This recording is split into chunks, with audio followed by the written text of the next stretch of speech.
नमस्कार जोहार साथियों लगातार जो राणा सागा को लेकर के कंट्रोवर्सी चल रही है, इसको लेकर के कुछ सवाल हैं और ये सवाल तब आते हैं जब इतिहास को लेकर के वर्तमान भारत की तुलना किसी एक राज्य के राजा से की जाती है और उस राजा को राष्ट्रभक्त या राष्ट्रवादी देशभक्त पेश किया जाता है।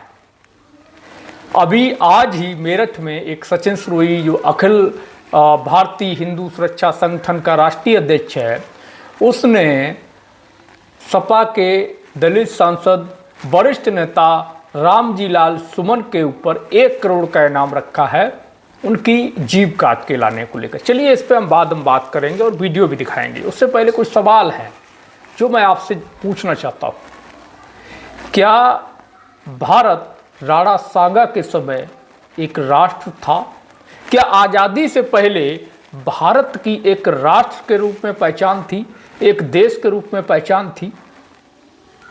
अगर आप इस पर शोध करेंगे, थोड़ा दिमाग लगाएंगे, तो आपको पता चलेगा कि आज़ादी से पहले ब्रिटिश हुकूमत थी और उस समय भारत जो देश था वो एक देश नहीं था, एक एकीकृत राष्ट्र नहीं था, बल्कि सांस्कृतिक और भौगोलिक आधार पर एक पहचान था।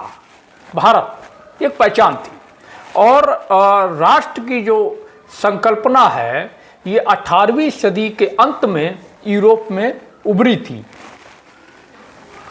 आज़ादी से पहले भारत कई छोटे बड़े राज्यों में बटा हुआ था।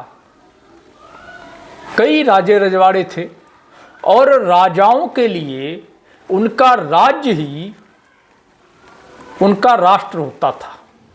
राष्ट्र किसे कहते हैं? राष्ट्र उसे कहते हैं जहां पर एक विस्तृत क्षेत्र में पूरे राज्य या देश के अंदर एक व्यवस्था लागू होती है, एक कानून लागू होता है और एक सिस्टम के तहत शासन होता है। जैसे कि आज के परिदृश्य में पूरे भारत के अंदर भारतीय संविधान लागू है, चाहे वो कोई भी राज्य हो, हर जगह एक ही कानून, एक ही संविधान लागू है जिसको भारतीय संविधान कहते हैं। पर उस समय क्या था? उस समय राणा सागा जिस मेवाड़ के राजा थे, मेवाड़ के अपने अलग कायदे कानून थे और वो संविधान राणा सागा के अनुसार चलता था। वहाँ के लोगों की पहचान उनके क्षेत्रीय पहचान के आधार पर थी, न कि भारत के नागरिक के आधार पर थी।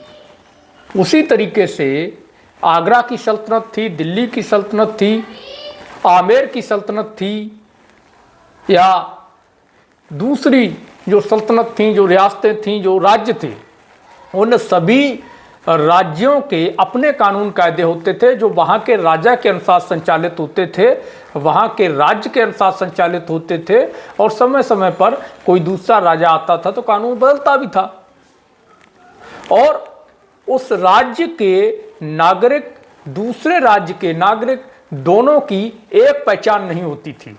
जैसे कि आज उत्तर प्रदेश, बिहार, मध्य प्रदेश, राजस्थान, हरियाणा, पंजाब, झारखंड, छत्तीसगढ़, पश्चिम बंगाल, अरुणाचल प्रदेश, हिमाचल, तेलंगाना, तमिलनाडु, कहीं का भी नागरिक हो, किसी भी राज्य का नागरिक हो, उसकी एक पहचान है। वो पहचान क्या है? भारतीय। लेकिन उस समय ऐसी कोई पहचान नहीं होती थी। तो ये बहुत सी स्पष्ट और सीधी और सरल बात है कि 1947 से पहले भारत एक आधुनिक राष्ट्र की तरह राष्ट्र नहीं था, बल्कि सांस्कृतिक और भौगोलिक धार्मिक आधार पर एक भारत की जो क्षेत्र था उसकी सांस्कृतिक और भौगोलिक आधार पर एक पहचान थी, कल्चर के आधार पर एक पहचान थी और उस पहचान के आधार पर भारत या हिंदुस्तान आदि के रूप में एक क्षेत्र को पहचाना जाता था, लेकिन एक राष्ट्र के रूप में भारत को या हिंदुस्तान को नहीं पहचाना जाता था। अलग अलग राज्य थे, अलग अलग राज्य रजवाड़े थे। वो सारे राज्य रजवाड़े उन राजाओं के लिए, जिस राज्य का जो राजा होता था, राणा सांगा के लिए मेवाड़ उसका राष्ट्र था, और उस राष्ट्र को बचाने के लिए, उस राष्ट्र का विस्तार करने के लिए, उस राष्ट्र के लोगों को सुख सुविधा देने के लिए, उस राष्ट्र के लोगों पर कर लगाने के लिए राणा सांगा स्वतंत्र थे, और उस राष्ट्र का विस्तार करने के लिए किसी की मदद लेने के लिए स्वतंत्र थे या किसी के ऊपर हमला करने के लिए स्वतंत्र थे।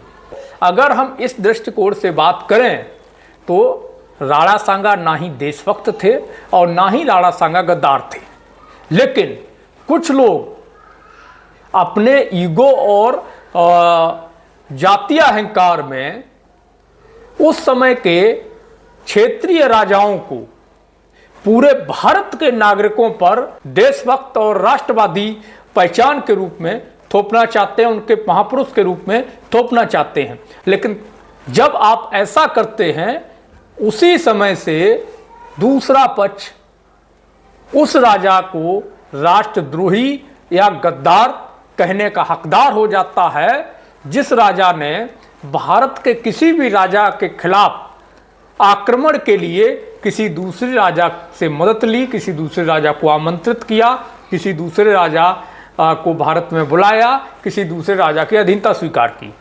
अगर भारत राणा सांगा को अगर आप जो है देशभक्त कहते हैं, राष्ट्रवादी कहते हैं, तो बाबर को आमंत्रित करने के लिए बाबरनामा के अकॉर्डिंग राणा सांगा को दूसरा पक्ष गद्दार कहेगा, और इस दृष्टिकोण से राणा सांगा गद्दार साबित होते हैं, मान सिंह गद्दार साबित होते हैं। और वो तमाम राजा जिन्होंने मुगलों की अधीनता स्वीकार की, जिन्होंने विदेशी आक्रमणकारियों के आगे घुटने टेके, जिन्होंने विदेशी आक्रमणकारियों की मदद की, वो सारे के सारे राष्ट्रद्रोही और गद्दार कहे जाने के हकदार हैं। अब दूसरा पक्ष जो सपा के वरिष्ठ नेता और सांसद रामजीलाल सुमन की जीभ काटने पर विश्व अखिल भारतीय हिंदू सुरक्षा परिषद के सचिन सिरोही के द्वारा, जो राष्ट्रीय अध्यक्ष बता रहा है अपने को, 1 करोड़ रुपए जीभ काटने का इनाम रखा गया है। सचिन सिरोही मेरठ से अखिल भारतीय हिंदू सुरक्षा संगठन का राष्ट्रीय अध्यक्ष हूँ। ये जो रामजीलाल सुमन ने जिस तरीके से हमारे महापुरुषों को, राणा सांगा को जिस तरीके से इन्होंने अपमान जो किया है, मैं कह रहा हूँ धरती पे ऐसे अपमान करने वाले लोगों को पहली बात तो जिंदा कोई अधिकार है। और रामजीलाल तेरी जो गंदी जुबान है, इस पर लाखों रुपए इनाम देंगे हम इसकी जुबान काटने का। कम से कम 1 करोड़ रुपए का इनाम रामजीलाल सुमन की जुबान काटने पे देंगे हम, जिस दिन इसकी जुबान कटेगी। तो ये वीडियो आपने देखा। अब मेरा सवाल आपसे और उस सचिन सिरोही से है, जो अखिल भारतीय हिंदू सुरक्षा संगठन का राष्ट्रीय अध्यक्ष है। पहली बात, क्या राणा सांगा वास्तव में राष्ट्रभक्त थे? और अगर थे तो किस तरीके से? क्या राणा सांगा का जो राज्य था वो संपूर्ण आधुनिक भारत था? पूरे भारत पर उनका शासन था? क्या रामजीलाल सुमन हिंदू नहीं है? क्या दलित समाज हिंदू नहीं है? अखिल भारतीय हिंदू सुरक्षा संगठन, सचिन सिरोही और तमाम हिंदू संगठन, अपर कास्ट के संगठन दलितों को हिंदू नहीं मानते? अगर हिंदू हैं तो फिर हिंदू संगठनों के द्वारा रामजीलाल सुमन का विरोध और उनके ऊपर इनाम की घोषणा क्यों? और अगर वो हिंदू नहीं हैं तब फिर उनको जबरदस्ती हिंदू कहकर के वोट उनसे क्यों मांगा जाता है? क्यों उनको हिंदू मुस्लिम के दंगों में धकेला जाता है?